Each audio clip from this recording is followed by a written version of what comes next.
नमस्कार भाइयों बहनों, मेरे चैनल में आपका स्वागत है। छोटू क्लासेस विक्रमपुर में बायोलॉजी, अनुवांशिकता तथा जैव विकास chapter 4, chapter 1, chapter 2, chapter 3 upload कर दिए, जाकर देख लीजिए प्लीज़।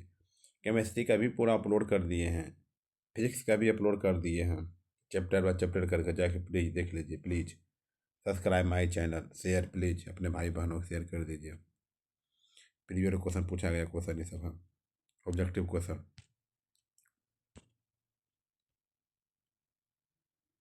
आइए, the origin of the species नामक पुस्तक किसने लिखी? द ऑरिजिन ऑफ स्पेसिस नामक पुस्तक किसने लिखी? कॉपी में लिख लीजिए कौन कौन आंसर होगा अपना। पहले आप लिख लीजिए कितना सही मारते हैं आप, ठीक। सब चैप्टर में यही कीजिएगा, पहले कॉपी निकाल लीजिए, चैप्टर बाय चैप्टर किया गया है, मार लीजिए अपना नंबर लिख लीजिए। 50 ऑब्जेक्टिव रहता है हर चीज़ में, ठीक।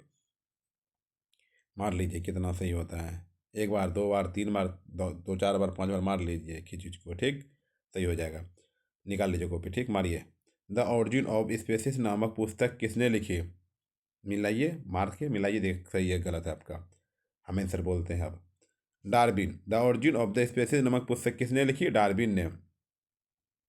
मनुष्य में कितने जोड़े गुणसूत्र पाए जाते हैं? मनुष्य में कितने जोड़े गुणसूत्र पाए जाते हैं? कॉपी में लिखिए क्या आंसर है आपका।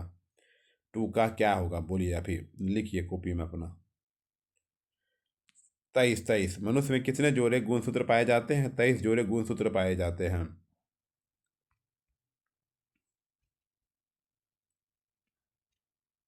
कीटों के पंख चमगादड़ के पंख किस तरह के अंग हैं? कीटों के पंख चमगादड़ के पंख किस तरह के अंग हैं? समवृत्ति अंग है। क्या है? समवृत्ति अंग है, समवृत्ति अंग है। वर्तमान प्राणियों में कुछ संरचनाएं ऐसी पाई जाती है जिनका शरीर में अब कोई उपयोग नहीं रह गया है। ऐसी संरचनाएं को क्या कहते हैं? वर्तमान प्राणियों में कुछ संरचनाएं ऐसी पाई जाती है जिनका शरीर में अब कोई उपयोग नहीं रह गया है। ऐसी संरचनाएं को क्या कहते हैं बताइए। अपशेषी अंग, अपशेषी अंग क्या कहते हैं? अपशेषी अंग। जीन शब्द की प्रस्तावना किसने की थी? जीन शब्द की प्रस्तावना किसने की थी? इनमें से किसी ने नहीं, इनमें से किसी ने नहीं। गुणसूत्र बने हुए होते हैं, गुणसूत्र बने होते हैं, बताइए। गुणसूत्र बने होते हैं डीएनए तथा प्रोटीन के, डीएनए तथा प्रोटीन के, डीएनए तथा प्रोटीन के। कोशिका में अनुवांशिक पदार्थ है, कोशिका में अनुवांशिक पदार्थ है, कोशिका में अनुवांशिक पदार्थ है डीएनए। जीन शब्द किसने प्रस्तुत किया? जीन शब्द किसने प्रस्तुत किया? जीन शब्द किसने प्रस्तुत किया? जॉनसन। जीन शब्द किसने प्रस्तुत किया? Johnson, Johnson, Johnson.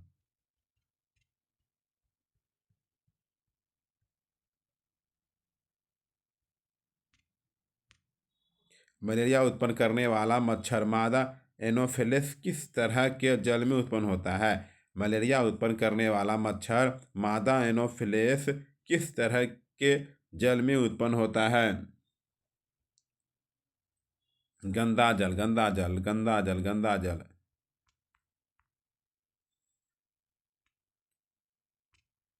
लैंगिक जनन के उपरांत संतानों में अलैंगिक जनन की अपेक्षा होगी।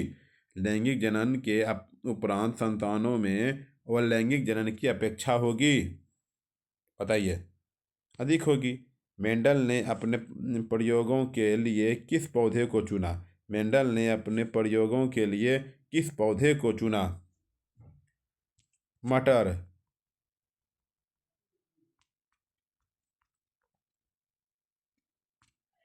फ्रेडरिक मीसर ने न्यूक्लिक नाम किसे दिया?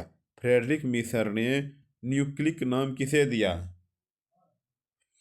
नाभि कमल, नाभि कमल। शरीर में भोजन का पचना किस प्रकार की अभिक्रिया है? शरीर में भोजन का पचना किस प्रकार की अभिक्रिया है? अपचयन अभिक्रिया है। शरीर में भोजन का पचना किस प्रकार की अभिक्रिया है? अपचयन अभिक्रिया है, अपचयन अभिक्रिया है।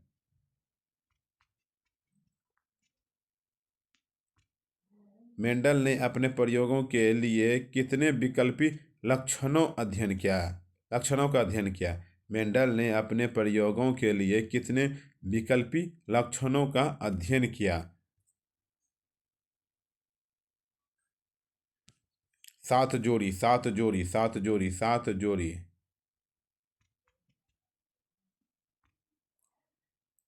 एकल संकर क्रॉस के फलस्वरूप लंबे एवं बौने पौधे फिनोटाइप अनुपात था। एकल संकर क्रॉस के फलस्वरूप लंबे एवं बौने पौधे का फिनोटाइप अनुपात था 3:1, 3:1, 3:1।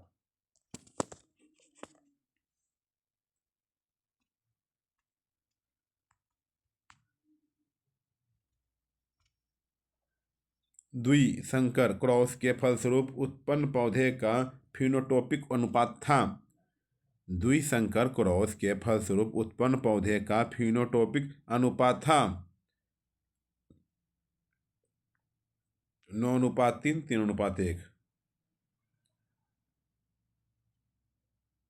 स्त्रियों में लिंग गुणसूत्र होते हैं। स्त्रियों में लिंग गुणसूत्र होते हैं XX। स्त्रियों में लिंग गुणसूत्र होते हैं XX।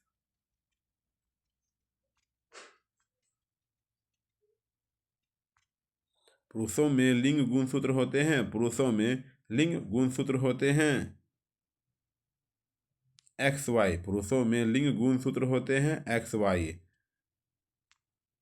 प्राकृतिक वरण द्वारा जैव विकास के सिद्धांत की परिकल्पना किनके द्वारा की गई थी? प्राकृतिक वरण द्वारा जैव विकास के सिद्धांत की परिकल्पना किनके द्वारा की गई थी? किनके द्वारा की गई थी? डार्विन के द्वारा, डार्विन के द्वारा की गई थी, डार्विन के द्वारा की गई थी।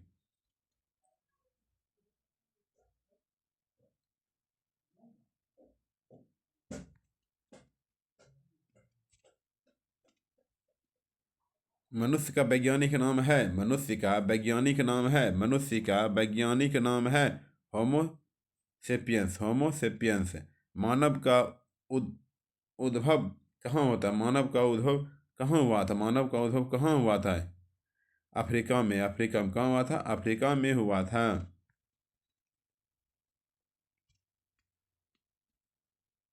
प्राकृतिक वरण द्वारा जैव विकास इस सिद्धांत के जनक कौन थे? प्राकृतिक वरण द्वारा जैव विकास इस सिद्धांत के जनक कौन थे? Charles Robert Darwin, Charles Robert Darwin, Charles Robert Darwin. वंशागत नियमों का प्रतिपादन किसने किया? वंशागत नियमों का प्रतिपादन किसने किया? Gregor John Mendel, Gregor John Mendel, Gregor John Mendel. इनमें कौन सही है? इनमें कौन सही है? डीऑक्सीराइबोन्यूक्लिक अम्ल, डीऑक्सीराइबोन्यूक्लिक अम्ल।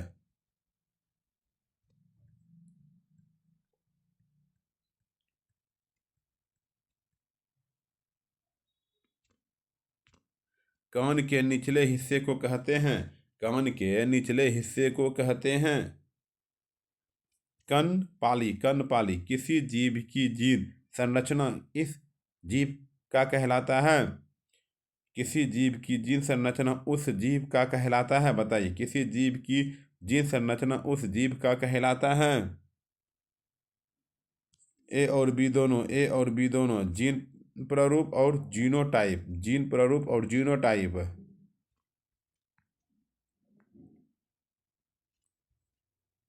जीन प्रारूप तथा वातावरणीय दशाओं द्वारा निर्धारित वैसे आनुवंशिक लक्षण या विशेषक जो स्पष्ट रूप से दिखाई देते हैं कहलाता है? जीन प्रारूप तथा वातावरणीय दशाओं द्वारा निर्धारित वैसे आनुवंशिक लक्षण या विशेषक जो स्पष्ट रूप से दिखाई देते हैं कहलाते हैं लक्षण प्रारूप और फोनोटाइप, लक्षण प्रारूप और फोनोटाइप। मेंडल के जनक विधि को किस किस लेटर से सूचित किया? मेंडल के जनक विधि को किस लेटर से सूचित किया? किस लेटर से सूचित किया? पी से, पी से, पी से, पी से सूचित किया, पी से सूचित किया।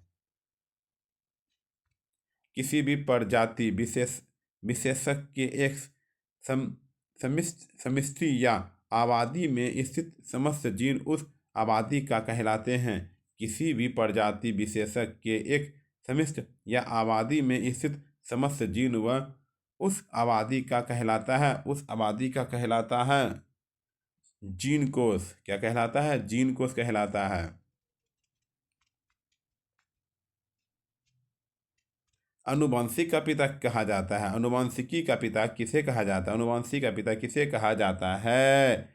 अनुवांशिकी का पिता किसे कहा जाता है? मेंडल को कहा जाता है। मेंडल को कहा जाता है। किसके मतानुसार जीवों में प्रजनन के द्वारा अधिक से अधिक संतान उत्पन्न करने की क्षमता होती है? किसके मतानुसार जीवों में प्रजनन के द्वारा अधिक से अधिक संतान उत्पन्न करने की क्षमता होती है? अधिक से अधिक संतान उत्पन्न करने की क्षमता होती है डार्विन के द्वारा। किसके द्वारा? डार्विन के द्वारा। डार्विन के द्वारा।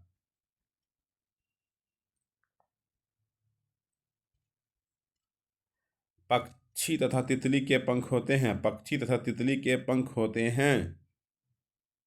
ओ समजात अंग। ओ समजात अंग।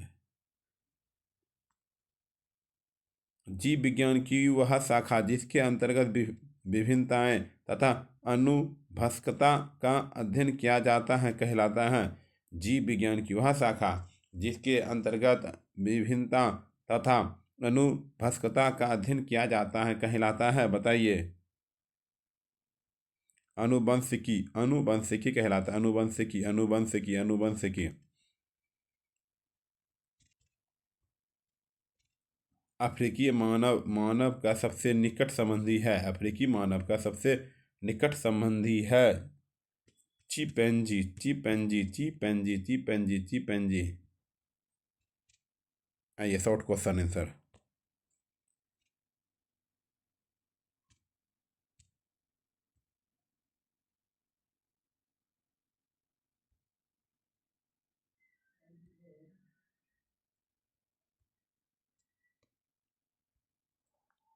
जैव विकास तथा वर्गीकरण का अध्ययन क्षेत्र किस प्रकार परस्पर संबंधित है? जैव विकास तथा वर्गीकरण का अध्ययन किस क्षेत्र अध्ययन क्षेत्र किस प्रकार परस्पर संबंधित है? जैव विकास तथा वर्गीकरण का अध्ययन क्षेत्र किस प्रकार परस्पर संबंधित है?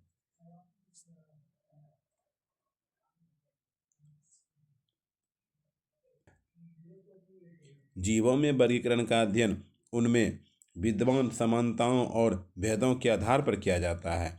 जीवों में वर्गीकरण का जो अध्ययन है, जीवों में वर्गीकरण का अध्ययन उनमें विद्यमान समानताओं और भेदों के आधार पर किया जाता है। उनमें विद्यमान समानताओं और भेदों के आधार पर किया जाता है। उनमें समानता इसलिए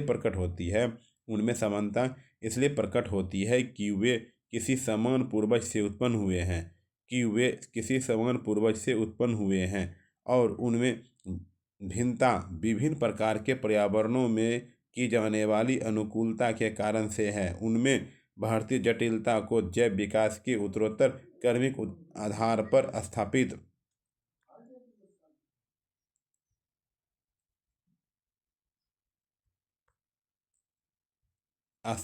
कर अंत संबंधों का ज्ञान प्राप्त किया जा सकता है।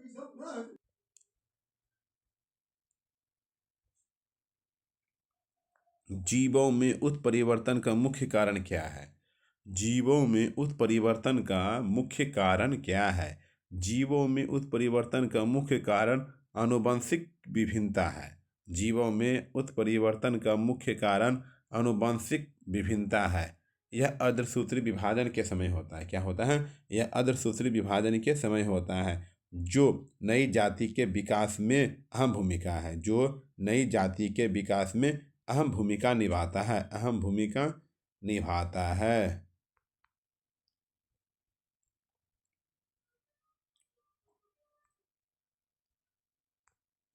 हम अपने माता पिता के समान क्यों होते हैं? हम अपने माता पिता के समान क्यों होते हैं? प्रत्येक जीव में बहुत ऐसे गुण होते हैं जो पीढ़ी दर पीढ़ी माता पिता अर्थात जनकों से उनके संतानों में संचित होते रहते हैं। जो पीढ़ी दर पीढ़ी माता पिता अर्थात जनकों के उनके संतानों में संचरित होते रहते हैं। ऐसे गुणों को आनुवंशिक गुण या पैतृक गुण कहते हैं। ऐसे गुणों को आनुवंशिक गुण या पैतृक गुण कहते हैं। इन्हीं गुणों के कारण हम अपने माता पिता के समान होते हैं। इन्हीं गुणों के कारण हम अपने माता पिता के समान होते हैं। अपने माता पिता के समान होते हैं। उपापर्जित लक्षण क्या है? परिवर्तित वातावरण के कारण जीवों के अंगों का उपयोग ज़्यादा या कम उपयोग से अधिक होता है। परिवर्तित वातावरण के कारण जीवों के अंगों का उपयोग ज़्यादा या कम का उपयोग अधिक होता है। वे अधिक विकसित हो जाते हैं तथा जिनका उपयोग नहीं होता उनका धीरे धीरे ह्रास होता है। हो जाता है। वातावरण के धीरे प्रभाव से या अंगों के कम या अधिक उपयोगों के कारण जंतु के शरीर में जो परिवर्तन होता है उन्हें उपार्जित लक्षण कहते हैं।